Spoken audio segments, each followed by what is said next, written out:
Hey guys, this is another piece of my series of paintings of different places that I'm sketching. I don't really have a name for that, but so this painting depicts a part in White Rock, BC.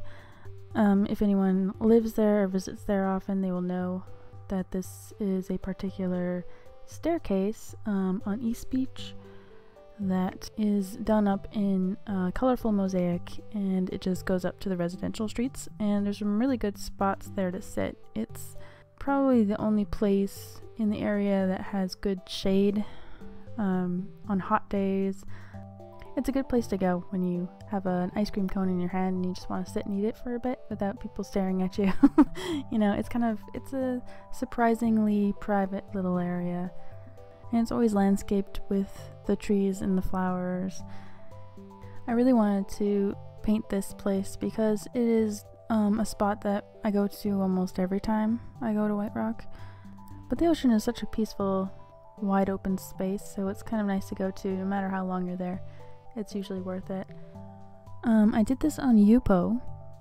I ended up using inks for the flowers, so it's just kind of the representation of flowers. It doesn't really look like flowers. And I did struggle with the inks. You might see that in this video, where the more you add, the more the colors get pushed away into cruddy little dark piles, and it's kind of disgusting, and it's really sticky as it dries, so it also collects dust. And I did struggle with the bottom part a lot and kept removing it and removing it and removing it with clean rubbing alcohol. And it does dry in such a way that you can touch it and it's not sticky anymore, which I greatly appreciate. But I do feel like I lost a lot of control there. I wasn't really going for realism with this picture, so I'm pretty happy with how it turned out. The Yupo has such an interesting effect. If I hold this up to a window, it turns into a sun catcher, and I love that. I also love the way that the watercolor resists just enough that it forms little puddles, and the edges of the puddles dry darker, and I really like the look of that. You may notice at the end of this picture that I have drawn one side to be beautiful and flowery, and I've drawn the other side to be dried up and kind of dead looking. This is the most eastern part of White Rock, and it borders on the Semiahmoo Reserve.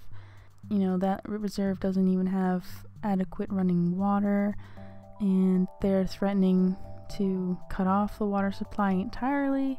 So I just painted it so that it was kind of lush and beautiful on one side, and then the other side is just kind of forcefully cut off from that by the stairs. So yeah, I hope you enjoyed this painting, and I will see you next time. Bye.